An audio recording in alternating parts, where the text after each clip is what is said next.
Saudara-saudara, saya sudah katakan bahwa hitungan kehidupan itu adalah tahun. Tahun itu laksana batang atau pohon atau tegakan pohon yang mempunyai dahan, mempunyai cabang dan ranting, mempunyai daun. Maka kalau kita tamsilkan pada tahun, tahun itu adalah batang. Kemudian bulan-bulan yang ada dalam satu tahun itu adalah dahan. Kemudian cabang-cabang ranting itu adalah hari. Kemudian daun-daun yang rindang itulah adalah jam. Maka hidup ini harus diatur. Satu hari itu cuma 24 jam. Maka imbangkan antara istirahat saudara kepada kerja saudara, ini harus imbang. Kalau kerja 8 jam, berilah kebebasan fisik ini untuk istirahat 8 jam. Maka 8 ditambah 8 menjadi 16, tinggal 8 lagi. Saudara-saudara, berikan hak hidup untuk fisik kita, disitulah makan. Berikan 2 jam untuk makan. Kalau yang makan 3 kali, cukupkan 2 jam itu. Kalau saya 1 kali, itu diberikan 2 jam. Maka makannya paling 1/4 sampai setengah jam, bercengkramanya yang lebih banyak. Sehingga turun dan olahraga sebentar, 2 jam. Masih lagi ada 2 jam lagi. Gunakan 2 jam itu untuk olahraga. Olahraga itu sangat mustahak untuk fisik kita. Fisik kita ini, kalau kita tidak latih dengan riyadhah al-badaniyah atau berolahraga, itu akan rapuh. Entah itu rapuh daripada gerakan, entah itu rapuh karena tulang, dan lain-lain. Maka gunakan 2 jam.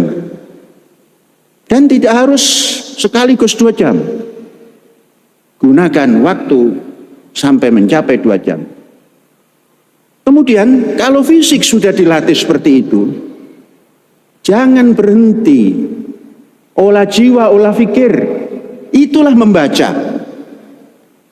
Kalau belajar di sekolah, itu formal. Tapi kalau membaca, itulah olahraga. Disitulah kita bisa berdialog dengan alam semesta. Apa yang sedang kita baca? Umpamanya climate change. Di situ kita bisa berkhayal. Yang nanti kita jadikan sebuah langkah untuk dikerjakan. Bagaimana mengatasi? Ke depan ada perubahan cuaca, perubahan iklim. Mungkin lebih panas dari hari ini. Kalau kita membaca itu, maka otak kita akan mengatakan, kita harus begini. Maka roh kita memberikan kebebasan. Kalau kita membaca soal agama, kita bisa berdialog. Cukupkah dengan ini? Maka otak kita akan mengatakan, harus ada pembaharuan. Maka roh kita akan mengatakan, kamu punya kebebasan untuk berbuat itu. Karena kamu sudah punya pegangan. Kalau seorang muslim, peganganmu Quran dan kitab-kitab para nabi. Baca itu. Maka jiwa kita akan merdeka. Saudara-saudara, membaca inilah olah jiwa, olah fikir. Membaca. Saya memberikan istihwa atau sugesti kepada saudara-saudara dan para pelajar, guru, dan semuanya. Saya itu bangun tidur, setelah menyelesaikan segala sesuatu, gerak.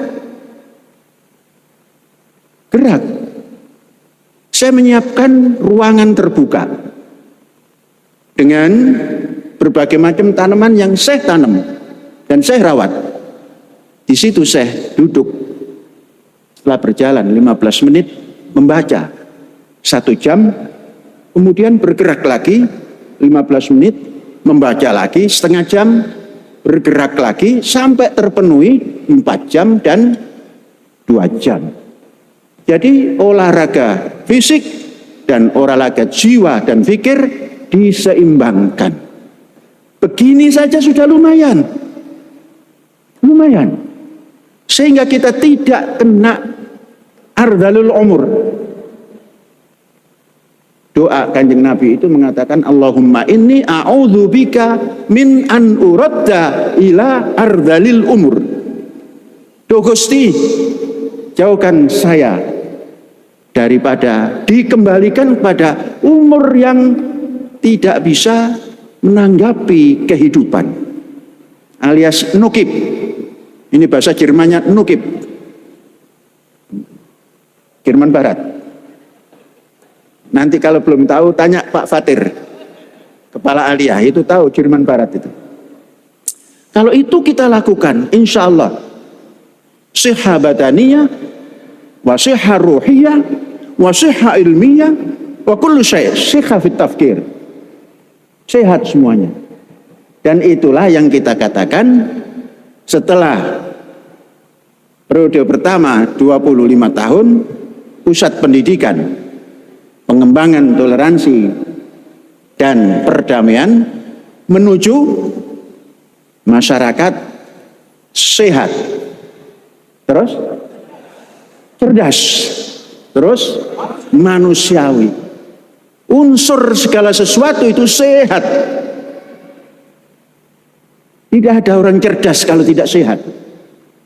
Sehat itu fisik dan mental. Baru bisa cerdas. Cerdas itu bukan pintar. Cerdas itu bisa menanggapi apa saja. Kesulitan apapun itu kecil kalau kita sehat dan cerdas. Ada orang yang diterpa oleh ini itu terus merungkut. Tahu merungkut? Ini juga bahasa Jerman Barat ini.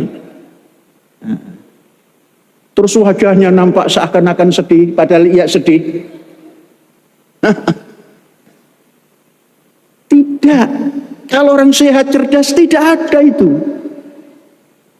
Apapun yang diterpakan, simahum fi wujuhihim min asaris sujud.